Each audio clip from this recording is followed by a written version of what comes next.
Buenos días y bienvenidos a mundoamoral.es. Dagón.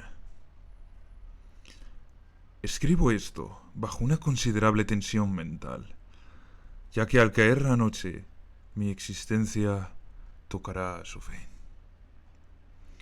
Si un céntimo y agotada la provisión de droga, que es lo único que me hace soportable la vida, no podré aguantar mucho más esta tortura y me arrojaré por la ventana de esta buhardilla a la mísera calle de abajo. Que mi adicción a la morfina no les lleve a considerarme un débil o un degenerado. Cuando hayan leído estas páginas apresuradamente garabateadas, podrán comprender, aunque no completamente, por qué debo olvidar o morir. Fue en una de las zonas más abiertas y desoladas del Gran Pacífico, donde el buque del que yo era sobrecargo fue alcanzado por el cazador de barcos alemán. Entonces la Gran Guerra se hallaba en sus comienzos y las fuerzas oceánicas del Uno aún no habían llegado a su posterior decadencia. Así que nuestra nave fue presa según las convenciones y su tripulación tratada con el respeto y consideración debida a los prisioneros de guerra. De hecho, la disciplina de nuestros captores era tan relajada que 5 días más tarde logré huir en un botecillo con agua y provisiones para bastante tiempo. Cuando finalmente me encontré con las amarradas cortadas y libre, tenía muy poca idea de mi posición. No siendo navegante avezado, tan solo podía suponer vagamente, por el sol y las estrellas, que me encontraba al sur del Ecuador. Desconocía mi longitud, y no había a la vista ni islas ni costas. El tiempo permanecía bonancible, y durante un número indeterminado de días navegué sin rumbo bajo el sol abrasador, esperando el paso de un barco o la arribada a las playas de alguna tierra habitable. Pero ni barcos ni tierras hacían su aparición, y yo comencé a desesperar en mi soledad, en medio de aquella oscilante inmensidad de azul ilimitado. El cambio tuvo lugar mientras dormía. Jamás conocí los detalles, ya que mi sueño, aunque problemático y repleto de visiones, fue ininterrumpido. Cuando desperté, lo hice para encontrarme medio hundido en una cenagosa extensión de infernal fango negro que me rodeaba en monótonas ondulaciones hasta tan lejos como llegaba la vista, y en el que mi bote se encontraba embarrancado a cierta distancia. Aunque podría suponerse que mi primera sensación ante esta prodigiosa e inesperada transformación del paisaje fuese la de asombro, en realidad me encontraba más espantado que perplejo, ya que había en la atmósfera y en el suelo putrefacto una cualidad siniestra que me helaba hasta la médula. La zona era un pudridero de cadáveres de peces descompuestos, así como de otras cosas menos descriptibles que pude ver insinuándose entre el asqueroso légamo de aquella interminable llanura. Quizás no debiera intentar el transcribir con simples palabras a la indecible abominación que parecía asentarse en el absoluto silencio y la estéril inmensidad. No había nada al alcance del oído ni de la vista, excepto una inmensidad de negro limo. Y, sin embargo, la absoluta quietud y la monotonía del paisaje me agobiaban con un terror nauseabundo. El sol llameaba en un cielo que me pareció casi negro en su cruel ausencia de nubes, como reflejando las ciénagas de tinta que había bajo mis pies. Mientras me arrastraba hacia el bote atorado, comprendí que tan solo había una teoría que pudiera explicar mi situación.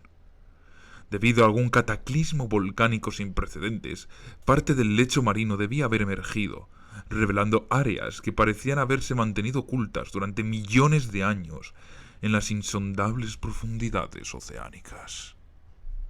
Tan grande era la extensión de esa nueva tierra alzada bajo mis pies que, por más que aguzase el oído, no se captaba el menor rumor de oleaje. Tampoco había allí ninguna ave marina que se alimentase de todos aquellos seres muertos. Durante algunas horas permanecí pensando o cavilando en el bote, que yacía de costado y prestaba una ligera sombra según el sol corría al cielo. Al avanzar el día, el suelo fue perdiendo algo de fluidez, pareciendo en poco tiempo lo bastante seco como para permitir viajar a su través.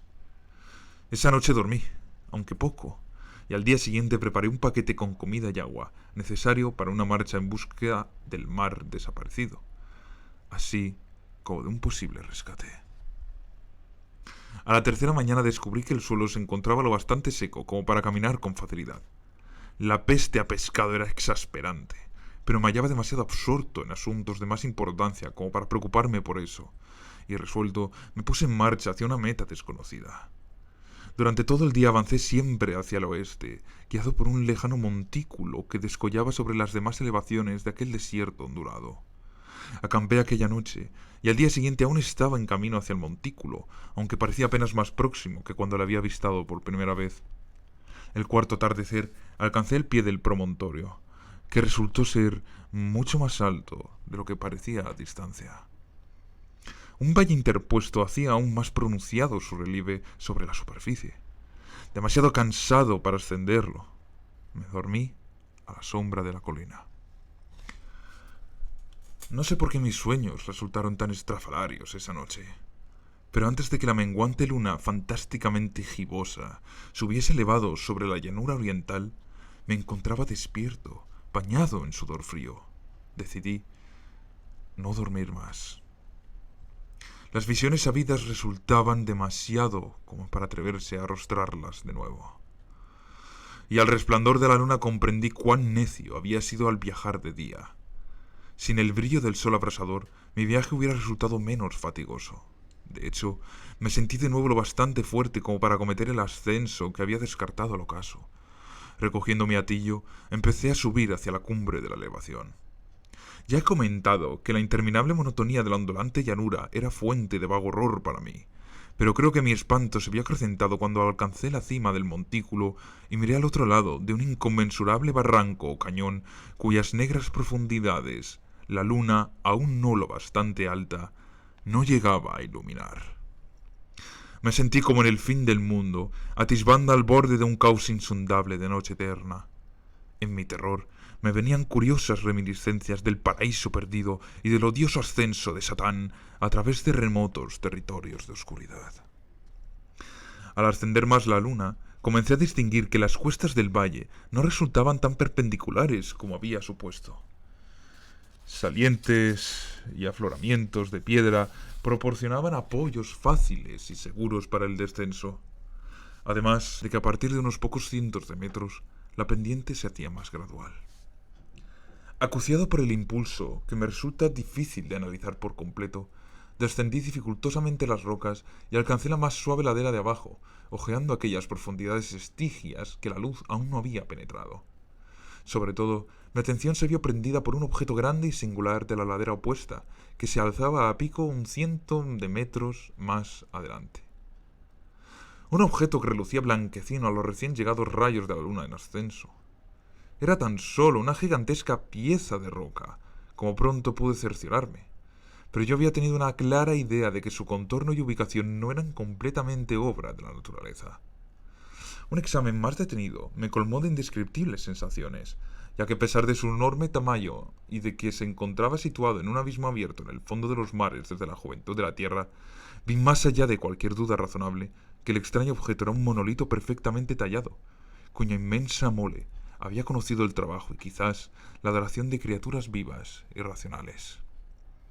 Aturdido y espantado, aunque no sin cierto escalofrío de placer propio de un científico o arqueólogo, examiné los alrededores con mayor detenimiento. La luna, ahora próxima al cenit, brillaba de forma extraña y vívida sobre los colosales peldaños que circundaban el abismo, revelando el hecho de que un regato de agua fluía al fondo, perdiéndose de vista en ambos sentidos, y casi llegando a lamer mis pies cuando fui a detenerme al pie de la ladera. Al otro lado del barranco, las pequeñas olas golpeteaban la base del ciclópeo monolito, en cuya superficie pude ver entonces cinceladas inscripciones y toscos relieves. La escritura estaba formada por un sistema de jeroglíficos desconocidos para mí, distinto a cuanto hubiera visto en los libros. Consistía en su mayor parte en símbolos acuáticos convencionales, tales como peces, anguilas, pulpos, crustáceos, moluscos, ballenas y cosas así. Algunos caracteres obviamente representaban seres marinos desconocidos para el mundo moderno, pero cuyos cuerpos en descomposición yo había observado en la llanura surgida del océano. De entre todo, no obstante, fueron los relieves pictóricos los que más me subyugaron. Visibles con claridad al otro lado del agua interpuesta, gracias a su enorme tamaño, formaban un cúmulo de bajorrelieves cuyos motivos hubieran podido despertar la envidia de un doré. Creo que podría suponerse que aquellos seres representaban hombres, o al menos cierta clase de hombres, aunque se mostraba a las criaturas retozando como peces en las aguas de alguna gruta marina, o rindiendo pleitesía en algún santuario monolítico. Al parecer, también sumergido. No osaré entrar en detalles acerca de sus formas y rostros, ya que el simple recuerdo me provoca vértigos, grotescos, más allá de la imaginación de un Poe o un Bulwer. Resultaban en líneas generales condenadamente humanos, a pesar de sus manos y pies palmeados, labios espantosamente gruesos y fofos, vidriosos ojos saltones, así como otros rasgos aún menos agradables de recordar. Con bastante curiosidad, parecían cincelados, sin guardar proporción con su escenario oceánico, ya que una de las criaturas era representada en el acto de matar una ballena retratada como apenas un poco más grande. Reparé, como digo, en su deformidad y extraña estatura, pero enseguida decidí que se trataba sencillamente de los imaginarios dioses de alguna primitiva tribu de pescadores o marineros. Una tribu cuyo último descendiente había muerto antes de que naciera el primer antepasado del hombre de Piltdown o el de Neanderthal. Espantado por el inesperado vistazo a un pasado más allá de la imaginación del más aventurado de los antropólogos, estuve meditando mientras la luna vertía extraños reflejos en el silencioso canal que había ante mí. Entonces, bruscamente, lo vi. Con tan solo un ligero chapoteo indicando su llegada a la superficie, el ser apareció sobre las oscuras aguas, inmenso, semejante a un polifemo, espantoso, se lanzó como un tremendo monstruo de pesadilla hacia el monolito, al que rodeó con sus gigantes brazos escamosos, al tiempo que abatía su monstruosa cabeza para prorrumpir en algunos sonidos pausados. Creo que enloquecí entonces. De mi frenético remonte de la ladera y el risco, así como de mi delirante regreso al bote embarrancado, poco es lo que recuerdo. Creo que canté durante largo trecho, y que reía de forma extraña cuando ya no fui capaz de seguir cantando. Guardo confusos recuerdos de una gran tormenta desencadenada algún tiempo después de llegar al bote, y de alguna manera sé que oí retumbar de truenos, así como otros sonidos que la naturaleza profiere tan solo en sus más desbocados momentos. Cuando volví de entre las sombras me hallaba en el hospital de San Francisco, llevado allí por el capitán del barco norteamericano que había recogido mi bote en mitad del océano. Había hablado mucho durante mi delirio, pero descubrí que habían prestado escasa atención a mis palabras. Mis salvadores nada sabían de tierras afloradas en el Pacífico, y no vi la necesidad de insistir sobre cosas que sabía que no creerían. En cierta ocasión, acudí a un famoso etnólogo y lo entretuve con curiosas preguntas acerca de la vieja leyenda filistea de Dagón, el dios pez, pero advirtiendo enseguida que era irremisiblemente convencional, desistí de mi interrogatorio. Es durante la noche, sobre todo cuando la luna es gibosa y menguante, cuando veo al ser. Probé la morfina, pero la droga ha resultado ser tan solo una solución pasajera y me ha atrapado entre sus garras como esclavo sin esperanza de remisión. Así que voy a acabar con todo. Habían descrito una relación completa para el conocimiento de la engreída diversión de mis semejantes.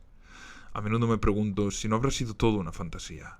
Un simple monstruo de la fiebre sufrida mientras yacía preso de la insolación y enloquecido en el bote descubierto tras mi huida del buque de guerra alemán. Eso me digo. Pero siempre me viene una espantosa y vívida imagen a modo de respuesta. No puedo pensar en el profundo mar sin estremecerme ante los indescriptibles seres que puede que en este mismo instante estén reptando y removiéndose en sus fondos cenagosos, adorando arcaicos ídolos de piedra y tallando sus propias y detestables imágenes en obeliscos submarinos de rezumante granito. Sueño con el día en que puedan emerger entre el oleaje y sumergir entre sus garras los restos de una humanidad débil y agotada por la guerra. El día en que la tierra se hunda y el oscuro lecho marino se alce entre el pandemonio universal. El fin está próximo. Escucho un ruido en la puerta, como si un cuerpo inmenso y resbaladizo se debatiera contra ella. No dará conmigo. Dios. Esa mano. La ventana. La ventana.